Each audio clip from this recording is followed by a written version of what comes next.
Everyone, welcome to God Made Self-Driven. Today, I kind of want to share with you a little testimony about how God is in the details in your life. Like God is truly in the details of your life.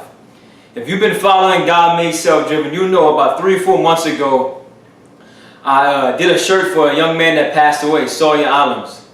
And I didn't even know anything about this family.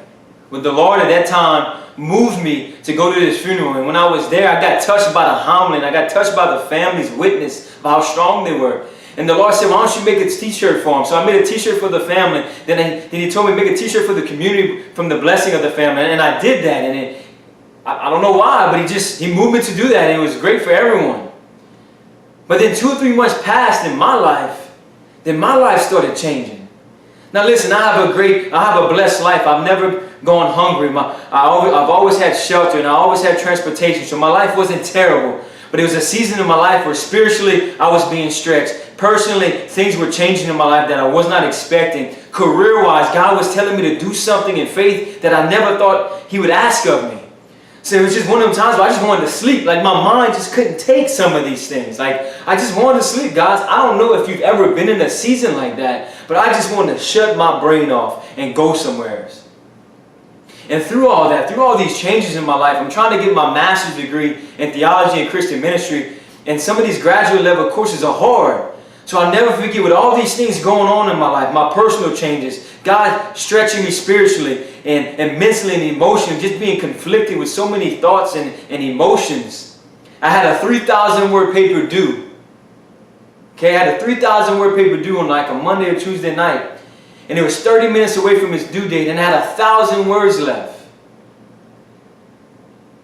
And you know, I'm dealing with all these emotions. I'm aggravated at myself that I couldn't get this done in time, but I've been trying to honor God in everything I've been doing. Like there was times where people would come over to my house, I needed to write the paper, but the Lord said, speak to him, be Christ to him, be God to him, be love to them. So I would just give up these times, but God kept telling me in my heart, you need to do this more than worry about this materialistic paper. Like I want you to finish it, but people's lives and people's souls are more important. So I was trying to honor that, okay?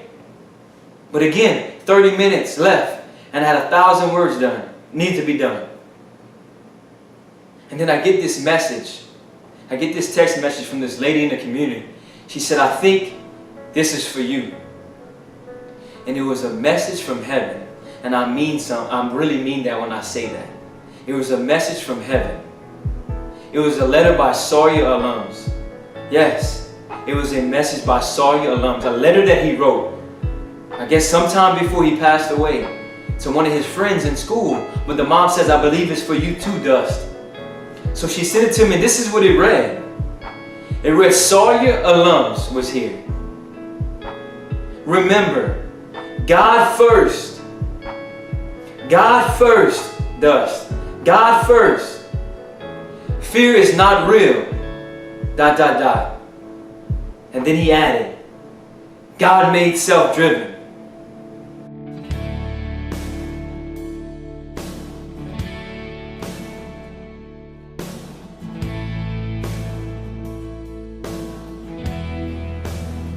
God made self-driven.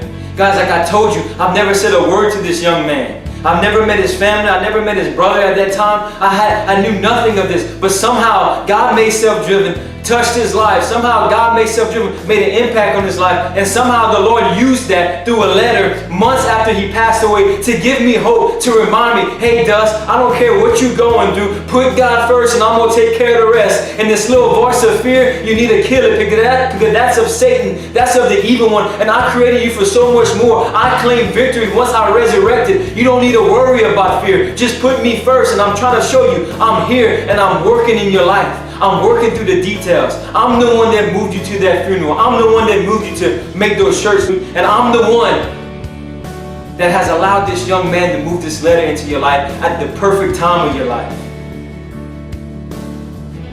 At the perfect time of your life. Because I care about you. And that's why I'm in the details, Dust. That's what he was telling me. Then to top it off, 15 minutes after that, I get a message from my instructor saying, guys, don't worry about your paper. We're going to postpone it to another day.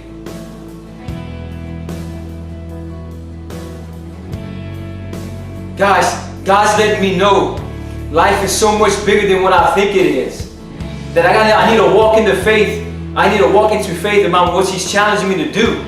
Because there's souls that are depending on it. Because GMSD is going beyond what I can understand. That I just need to walk in faith and keep Him first and understand that fear is not real.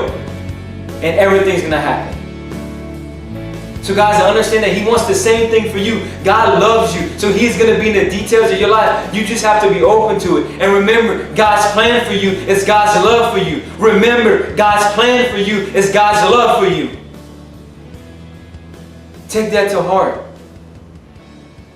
And see God in the details of your life.